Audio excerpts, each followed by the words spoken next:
साधी माणसं या मालिकेच्या आजच्या भागामध्ये आपण बघणार आहोत की निरुपमा आहे ही सत्याला केक भरवत असते आणि सत्याला ते सगळं आवडत असतं. पण निरुपमाला मात्र आश्चर्यच वाटतं की मी कसं काही डायरेक्ट सत्याला भरवलं. मी तर नेहमी सत्याला भरवत नसते आणि बाकीच्यांना जवळ करत असते, पण तरी पण तिने चुकून सत्याला भरवलं असतं आणि त्याच्यानंतर सगळे विषय टाळतात आणि नाचायला चालू होतात.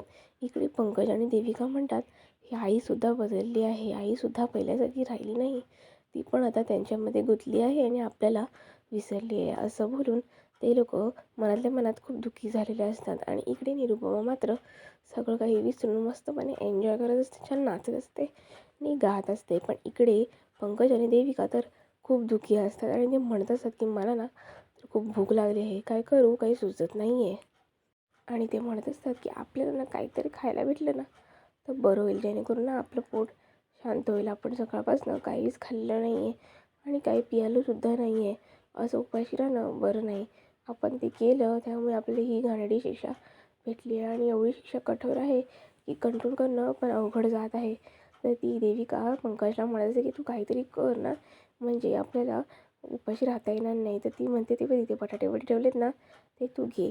तेव्हा पंकजला घ्यायला जातो, तेव्हा सत्या बघतो. सत्या म्हणतो काय करत आहेस बबड्या, तुला कोणी सांगितलं घ्यायला, तू नुसते वडे खाणार आहेस का, तर वडापाव खा, असं बोलून त्याला टोचत असतो. म्हणजे त्याला तो खाऊन देत नसतो. आणि इकडे रात्र फार झालेली असते, बाहेर पूर्ण अंधार पडलेला असतो. तेव्हा ह्यांची पार्टी एकदम जोरात चालू असते, मस्तपैकी डान्स बिन्स करत असतात. तेव्हाच निरुपमा पण म्हणते की काय रे, तुम्हाला सांगितलं होतं ना की तुम्ही काहीही खायचं नाही आहे, मग तरीसुद्धा तू वडे का उचलत आहेस. तुला सांगितलं आहे ना दिवसभर तुम्ही उपाशी राहायचं आहे, तर तुम्ही उपाशीच राहायचं, उपाशी म्हणजे उपाशी, असं बोललं. तर पंकजला मात्र टेन्शन येतं आणि तेव्हा निरुपमा म्हणते की तुमची नाही शिक्षा आहे, ती तुम्हाला भोगावीच लागणार आहे, असं बोलून ती त्यांना एकही त्यांना खाण्यासाठी देत नाही. आणि तिचे बोलणे ऐकून देविका म्हणते की हा किती मट्टा आहे, ह्याला एक काम सांगितलेलं सुद्धा येत नाही, हा एवढा बावट आहे. म्हणजे ती पंकजला नावं ठेवत असते आणि ती त्याला जास्त बोलत असते. तेव्हा पंकज पण तिच्याकडे रागाने बघत असतो की मला असं की तू जरा गप्प बस, कारण का मी केलं ते बरोबर होतं, पण तेव्हा ते लोक आले त्याच्यामध्ये माझी काय चुकी, मी तर व्यवस्थित घेतच होतो ना. त्याच्यानंतर सत्या म्हणत असतो की हे बघ, तुला खायला नाही सांगितलं ही तुझी शिक्षा आहे, तर तू शिक्षा फोडायचा प्रयत्न करू नको, चुपचाप तिथं उभा राहा, असं तो तिला म्हणत असतो. आणि तेव्हा पंकज आहे तो शांतपणे सगळ्यांचा डान्स बघत असतो आणि तो मनातल्या मनात म्हणत असतो की मी तर शांतपणे एकच वडा घेत होतो, पण ह्यांनी मला तोही घेऊ दिला नाही. त्यावर देविका म्हणते की ह्याला सांगितलेलं गुपचूप घे, तर ह्याला ते पण जमलं नाही, ह्यानी इथे पण माती केली, ह्याला ना कधी पण हा मूर्खच आहे, ह्याच्यासारखा बावळट माणूस कुठेच नाही, असं बोलून जेव्हा पंकज तिच्याकडे बघतो तेव्हा त्याला भीती वाटू लागते की घरचे रागवलेत तशी ही पण रागवली आहे. पण इथे घरच्यांचं मात्र छान डान्स चालू असतो. ते मस्त 31st पार्टी आहे का नाही ती एन्जॉय करत असतात आणि खूप खुश असतात. ते एकमेकांकडे बघत असतात, नाचत असतात, गात असतात आणि मस्त एन्जॉय करत असतात. त्यावेळीच रिया म्हणते की जा देविका, जाऊन ग्लासं घेऊन ये. तेव्हा ती ग्लासं घेऊन येते आणि तिकडे पंकज धावत धावत येतो आणि तो त्याच्यासाठी आणि रियाचं ते दोघांसाठी पण ग्लासं घेतो. रिया वगैरे सगळ्यांना दिल्यानंतर ते दोघं पण एकमेकांसाठी ग्लासं घेतात आणि रवीसमोर पुढे करतात की पिण्यासाठी. तेव्हा आजी म्हणते की तुम्हाला सांगितलं ना तुम्ही नाही प्यायची म्हणजे नाही प्यायची, काहीच खायचं नाही. त्यावर पंकज म्हणतो की अगं आजी, तुम्ही खायला नाही सांगितलं आहे ना, पियाला कुठे तुम्ही काय बोलला आहेत, त्यामुळे आम्ही जरासं घेतो ना, म्हणजे जरासं बरं वाटेल, असं बोलून देविका पण खूप आजीला कन्व्हिन्स करत असते. आणि पंकज आहे की तो ना हट्टालाच पेटला असतो की मला प्यायचीच आहे, मला द्या ना, असं तो म्हणत असतो. पण इकडे निरुपमा मात्र म्हणते की हे बघा, तुम्ही दाताने काही चावायचं नाही, घशाने काही गिळायचं नाही आणि काहीच करायचं नाही, असं बोलल्यावरती रवी मात्र आनंदाने बघत असतो. आणि इकडे त्याच्यानंतर मीरा म्हणते की मी, आजी आणि हे आम्ही तिघं ना काही घेणार नाही, कारण का एकदा जर लागलं ना प्यायचं की पितच राहतं, त्यामुळे आम्ही हे सगळं पिणार नाही, आम्ही काहीतरी दुसरं बघतो, असं म्हणून ती आजीकडे पण बघत असते. तेव्हा आजी पण म्हणते हां, आम्हाला या सगळ्या गोष्टी नको आहेत. पण इकडे निरुपमा मात्र म्हणत असते की काहीच बोलत असते. ती म्हणत असते की ह्यांचं काय मध्ये वेगळंच असतं. आणि त्यावरती तिला रवी म्हणत असतो की हे बघ, कधीतरी पिलं ना तर चालतं आणि आपण दारू म्हणून पिणार नाही आहे, तर आपण जस्ट थोडंसं एक घोट, एक सिपच मारणार आहे. तेव्हा मीरा म्हणते एक सिप मारता मारता ना खूप पिऊन जातो आणि मला समजतच नाही. तेव्हा रवी म्हणतो की हे बघ, हे ना पाश्चात्य संस्कृतीमध्ये सगळे पितात. तेव्हा रवी तिला समजावत असतो, पण ती आहे की समजच नसते. तेव्हा रिया म्हणते की ठीक आहे, ज्यांना तू कम्फर्टेबल नसेल त्याने नका पिऊ, काहीच हरकत नाही. तेव्हा आजीसुद्धा बघत असते आणि त्याच्यानंतर रिया म्हणते की मग तुम्ही तुमच्यासाठी काहीतरी आणा. तेव्हा मीरा म्हणते की मी त्याची सोय केली आहे, मी ना ते घेऊनच येते, असं ती म्हणत असते. आणि तेव्हा आजी पण मीराकडे बघत असते आणि मीरा म्हणा तिथून ते तिचं जे पेय असतं ते घेऊन येते. आणि तेव्हा सगळेजण विचारतात काय आहे, तर ती म्हणते सोलकढी. तेव्हा नीरव म्हणते सोलकढी आणली आहेस तू? तेव्हा मीरा म्हणते हो, मी सोलकढी आणली आहे. तेव्हा सगळ्यांना छान वाटतं. रिया पण म्हणते वा वा, मस्त मस्त, छान आणलंस हां, आणलंस त्याला महत्त्व. त्यावर आजी म्हणते की बरं झालं, एवढं सगळं अरबट चरबट खाल्ल्यानंतर पचनासाठी सोलकढीच बरी. ते म्हटल्यानंतर मीरा मात्र खुश होते आणि इकडे रवी आहे तो पण आनंदी होतो की बाबा चला, काहीतरी या लोकांनी आपल्याबरोबर चेअर्स करायला आणलं आहे. तेव्हा निरुपमा म्हणत असते यार, मला पण ना सोलकढी पिऊशी वाटते, पण कशी पिऊ मी आता, हे लोक ते पित आहेत ना, मी आता ही गोष्ट ट्राय करते. सोलकढी काय नंतर पिता पण येईल, पण आता मला सोलकढीसुद्धा पिऊशी वाटते, असं ती मनातल्या मनात बोलत असते आणि ती ना कुजबुजत असते. आणि ती विचार करत असते की मी नक्की पिऊ तरी काय, मी सोलकढी पिऊशी वाटते, पण मी हे शॅम्पेन का काय ते कधी पियाली नाही आहे, तर मी ते पिऊन बघू का. असं म्हटल्यावरती ती ना ग्लास उचलते आणि म्हणते का मी पण ना शॅम्पियनच पिणार, कारण का सोलकढी तर नेहमी पियाली आहे. असं बोलल्यानंतर तिची जी सासू आहे म्हणजे आजी आहे ती तिच्याकडे आश्चर्याने बघते आणि रियासुद्धा आश्चर्याने बघत असते. तेव्हा सगळेजणं त्यांच्याकडे बघत असतात आणि तिला शॅम्पेन हे ग्लासमध्ये देत असतात. रवी तिला शॅम्पेन ग्लासमध्ये देत असतो. तेव्हा आजी म्हणत असते की काय गं, मी तुझी सासू आहे, तू माझ्यासमोर शॅम्पेन पिणार आहेस का. असं म्हटल्यानंतर निरुपमा म्हणते की हे बघा, माझ्या सुना माझ्यासमोर शॅम्पेन पितात, तर मी तुमच्यासमोर शॅम्पेन पिली तर काय झालं. त्याच्यावर आजी म्हणते की हा तो तुझा प्रश्न आहे की तुझ्या सुना तुझ्यासमोर काय करता, पण माझा हा प्रश्न आहे का माझ्या सुनेने माझ्यासमोर असं काही काम करू नये. असं म्हटल्यानंतर निरुपमाचं तोंड तर मात्र बारीक होतं आणि आजी आहे की तिला बडबडत असते आणि ह्याची मजा ना रया खूप घेत असते आणि ती खूप ना हसत असते. त्यावर निरुपमा तर काही बोलत नाही. मग त्याच्यानंतर आजी म्हणते की घे भाई घे, एकदा तुझं शॅम्पियन घे, नाही तर तू मला आयुष्यभर बोलून दाखवशील. आणि इकडे मात्र पंकज आणि देविकाला काही भेटलं नसतं आणि इथे सध्या तर सोलकढी पिण्याच्या धुंदीतच असतो. आणि हे लोक तर म्हणजेच पंकज आणि देविका तर वाट बघत असतात की आमच्याकडे कोण येईल आणि आम्हाला कोण देईल. असं बोलल्यानंतर सगळेजणं चिअर्स करतात आणि एक एक घोट आपला मारायला चालू करतात. आणि जे लोक सोलकढी पित असतात त्यांना तर खूप छान वाटत असतं की त्यांना तर नॉर्मलच वाटत असतं, कारण का सोलकढी ही खूप मस्त असते आणि तब्येतीसाठी सुद्धा चांगली असते. पण शॅम्पेन असते की ही एकदम कडू असते, ती एकदम कडू लागत असते. पण इथे सत्य आहे तो पण सोलकढी मस्त तावाने मारत असतो आणि पित असतो. आणि इकडे रवी तर एकदम जोशामध्ये मस्त कप पकडून शॅम्पेन पित असतो आणि त्याच्याबरोबर रियासुद्धा पित असते, कारण का त्यांना अशा सगळ्या गोष्टीची सवय असते. पण मीराला मात्र अशा सगळ्या गोष्टींमध्ये सवयही नसते आणि तिला इंटरेस्टही नसतो, त्यामुळे ती तिची आपली सोलकढी पित असते. आणि त्यानंतर निरुपमा म्हणते देविका आणि पंकजला की तुमचं इथे काय आहे, तुम्ही इथून निघून जा. असं बोलल्यावर ते लोक मागे जाऊन उभे राहतात आणि सत्या मात्र एकदम जोशामध्ये सोलकढी पित असतो आणि त्याच्याबरोबर मीरासुद्धा मस्तपैकी पित असते. आणि ती विचार करत असते की ह्यांना सगळ्यांना तर माझी सोलकढी आवडली असेल ना, असं ती विचार करत असते. आणि निरुपमा मात्र कडू लागल्यामुळे तोंड बिंड एकदम वाकडं करत असते, पण तरीसुद्धा ती पित असते. आणि तेव्हा सत्य आहे की तो सोलकढीचं महत्त्व वगैरे सांगत असतो. हे ऐकल्यानंतर पंकजचे तर डोळे मोठे होत असतात आणि पंकज त्याच्याकडे आश्चर्याने बघत असतो. आणि मीरा पण त्याच्याकडे बघत असते की हे असे कसे काय बोलू लागले आहेत. आणि यांचं सगळं आनंदाचं दृश्य बघून देविकाला मात्र ते खटकत असतं, तिला ते पचत नसतं. आणि इथे मीरा मात्र खूप खुश असते आणि ती सगळ्या गोष्टी आनंदाने बघत असते की आपला नवरा आपल्यामुळे सोलकढी पित आहे, दारू पित नाही आहे. आणि इथे रिया आणि रवी तर खूप हसत असतात, कारण ते लोक पार्टी एन्जॉय करत असतात आणि आजी पण त्यांच्याकडे बघत असते. तेव्हा तिथे सत्यासुद्धा असतो आणि सत्या तिला म्हणत असतो की तू ना सोलकढी आणि सगळं कॉकटेल करून पी ना. असं बोलल्यावर आजीसुद्धा तिच्याकडे बघत असते आणि तेव्हा ही निरुपमा असते ना ती भडकते. ती म्हणते तू गप्प बस, तू काय पण बोलू नकोस. असं बोलतं का कधी कोण? मी माझं पिते आणि श्रीमंत लोक ना असेच पितात. आम्ही हाय क्लास सोसायटीमध्ये राहतो आणि आम्ही असंच पिणार. असं बोलून ती सगळ्यांना गप्प करत असते. खरं तर तिला दारू आहे ना ही चढलेली असते आणि तरी पण ती कडू लागत असते तरी पण ती पीत असते. कारण का तिला असं वाटायचं दारू पिलं म्हणजे आपण हाय क्लासमध्ये. आणि तेव्हा सत्या आहे तिच्याकडे बघत असतो. सत्याला समजलं असतं की आता हिला ना काहीतरी दारू वगैरे चढली आहे आणि हिची अशी अवस्था झाली आहे. पण तो तिला म्हणत असतो की काय गं, आपण इथं पहिल्या मजल्यावर राहतो आणि तू म्हणते की आपण हाय क्लास सोसायटी म्हणून. असं बोलल्यावर निरुपमाला मात्र राग येतो. निरुपमा म्हणते तू तुझं ना तोंड बंद ठेव, असं ती बोलत असते. आणि इकडे पंकज आणि देविका मात्र नाखुश असतात. पंकज म्हणत असतो हिला काहीतरी द्या, पण द्या रे, सकाळपासून काही खाल्लं नाही आणि काही पिलं नाही. आणि देविका तर म्हणत असते आम्ही छोटूसाच एवढा गुन्हा केला आहे तरी पण तुम्ही आम्हाला एवढी शिक्षा देत आहात का? आता माफ करा आम्हाला आणि आम्हाला आमचं जे काही आहे ते देऊन टाका, असं ते लोक मनातल्या मनात म्हणत असतात. आणि इकडे निरुपमा मात्र दारूच्या नशेमध्ये तिला कोणी व्यवस्थित दिसत नसतं. तिला ना हळूहळू दारू ही चढायला लागलेली असते आणि ती तसा विचार करायला लागली असते.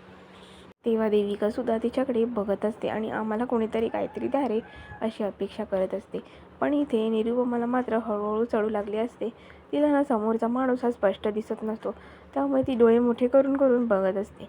आणि इकडे आजी वगैरे सगळे सोलकढी मस्त एन्जॉय करत असतात आणि निरुपमा जे रिया आणि रवीकडे बघत असते त्यांना ती ब्लर दिसत असते आणि नंतर स्पष्ट पण दिसायला लागू लागते. पण त्यांना जे दिसत असतं ना ते मध्ये मध्ये ब्लर आणि मध्ये मध्ये दिसत असतं. त्यानंतर निरुपमा ही सत्याकडे बघते तेव्हा सत्या पण तिला ब्लर दिसू लागतो आणि त्याच्यानंतर मीरासुद्धा तिला ब्लर दिसू लागते. तेव्हा ती मीराकडे सुद्धा बघतच राहिलेली असते आणि ह्या खऱ्या अर्थाने निरुपमाला ही थोडीशी चढलेली असते आणि हे तिला समजत नसतं. पण आजीला मात्र हळूहळू कळायला लागलं असतं की हिला ना काहीतरी प्रॉब्लेम व्हायला लागला आहे. पण आता काय करणार, हिने एन्जॉय करायच्या नादामध्ये घेतली आहे तर घेऊ दे, असं बोलून आजीसुद्धा सोलकढी मस्त एन्जॉय करत असते. आणि त्याच्यानंतर निरुपमा ही सगळ्यांकडे वाकून वाकून डोळे मोठे करून बघत असते की मला कोण व्यवस्थित दिसतंय का नाही. तिचे हे वेगळं झालेलं रूप बघून आजीला मात्र हसायला येत होतं आणि निरुपमा मात्र सगळ्यांना हसेल असंच वागत होती. सगळ्यांकडे बघत होती काय, हसत होती काय आणि तिला सगळं ब्लर दिसत होतं. त्यामुळे तिला असं वाटत होतं की माझ्या डोळ्यातच नक्की काहीतरी गेलं तर नाही आहे ना की मला असं ब्लर दिसत आहे. मग ती डोळे चोळून परत बघायला चालू करते तरी पण तिला जे आहे ते दिसत असतं. तिला सगळेजण ब्लरच दिसत असतात कारण का तिला ती दारू चढली असते. त्यानंतर तरीसुद्धा ती इतर लोकांना पण बघायचा प्रयत्न करत असते. डोळे चोळत असते, कधी डोळे मोठे करत असते तर कधी बारीक करत असते. त्यामुळे तिला मध्येच माणसं ही ब्लर दिसतात आणि कधी कधी स्पष्ट दिसायला चालू होतात. तिला तिचंच भान नसतं का मी काय करत आहे असं तिला वाटत असतं. त्याच्यानंतर तिला अचानकपणे उचकी लागायला लागते आणि उचकी एवढ्या जोराजोराची असते की सगळेजण घाबरतात. तेव्हा मीरा म्हणते की थांबा आई, मी तुमच्यासाठी ना पाणी घेऊन येते. आणि तेव्हा पंकजसुद्धा घाबरलेला असतो की आईला नक्की झालं तरी काय, कारण काही झालं तरी त्याचा जीव असतो आईवर. मग तेव्हा आई म्हणते की नाही तू नको जाऊ, इथे ना भुताटकी नंबर 1 जाईल आणि माझ्यासाठी पाणी घेऊन येईल. ते म्हटल्यानंतर पंकज आणि देविका एकमेकांमध्ये डिस्कस करत असतात की कोण भुताटकी नंबर 1 आहे.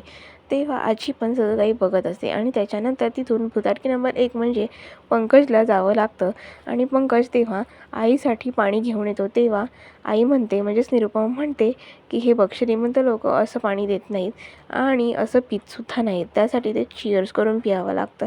तर तू असं आणलं आहेस तर तुला अजिबात कळत नाही कसं काय करायचं ते, तू ना एक नंबरचा बावट आहेस, असं ती ना त्याला बडबडत असते. आणि निरुपमा ही पंकजला बडबडल्यामुळे आजीला मात्र खूप चांगलं वाटत असतं आणि ती आनंदी होत असते.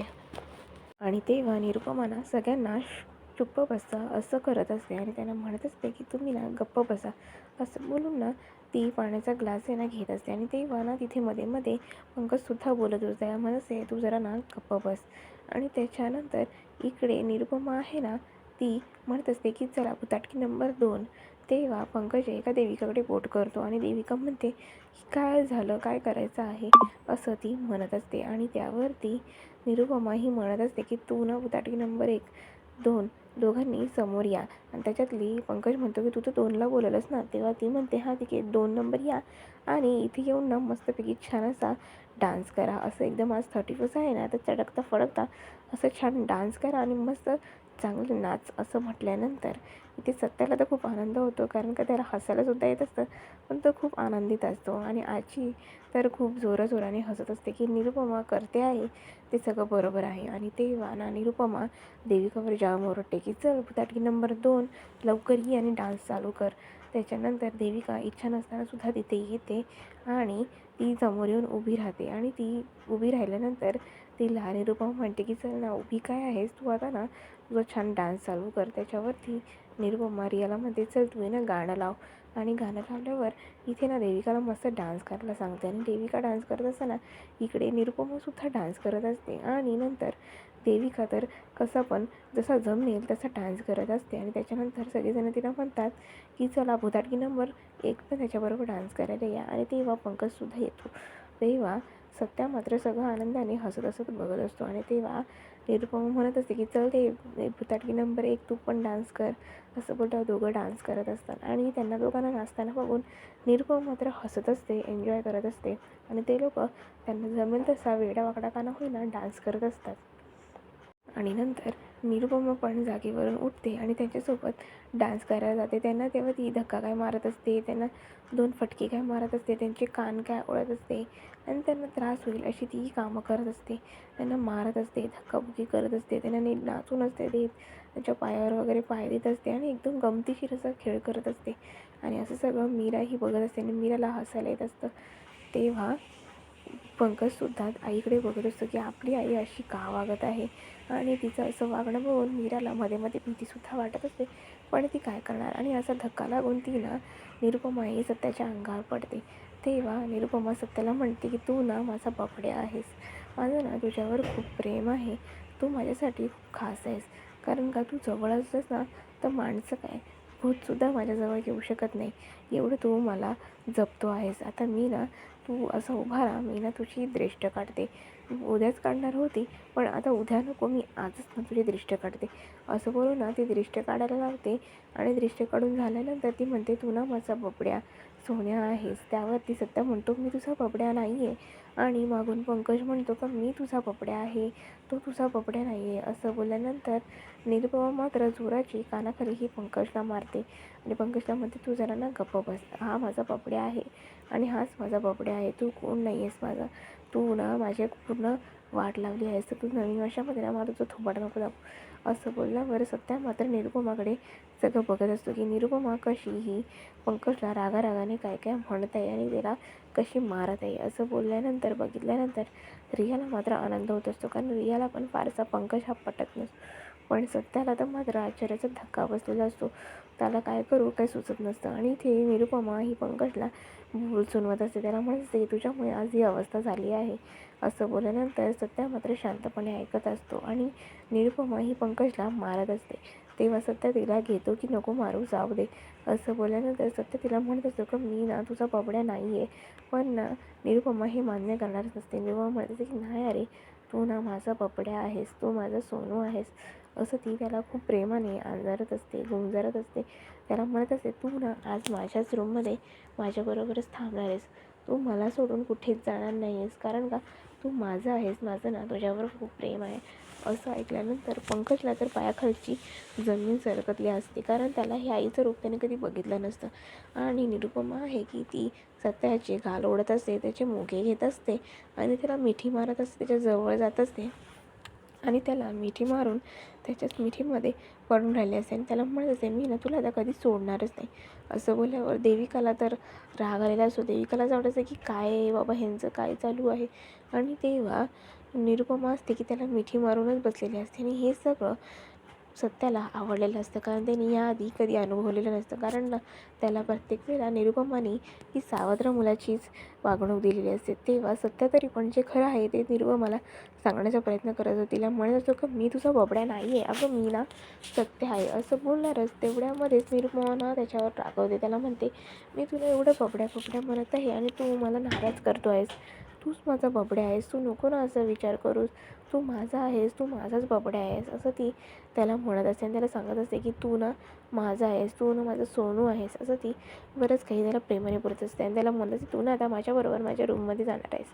आणि त्यांचं असं वागणूक हे आजीला प्रचंड आवडत असतं. आणि तेव्हा निरुपमा आहे ती म्हणत असते की चल मी तुला हाताला धरते आणि आपण ना आपल्या रूममध्ये जाऊ. तेव्हा निरुपमा त्याला म्हणत असते की बघू खाली बघ, तुझ्या काहीतरी लागेल बिगेल, सावकाश ये, तू बबड्या आहेस ना माझा, हळूहळू ये, आपण मस्त जाऊ. असं बोलून निरुपमा आहे की ना ती सत्याला त्याच्या रूममध्ये घेऊन जात असते आणि इकडे सगळेजण त्यांच्याकडे बघत असतात. आजी मात्र बोलत असते की ह्यांचं ना असंच प्रेम नवीन वर्षामध्ये टिकून राहू दे. त्यावरती मीरासुद्धा म्हणते हो मी ह्यांना ना असंच टिकून राहण्यात मदत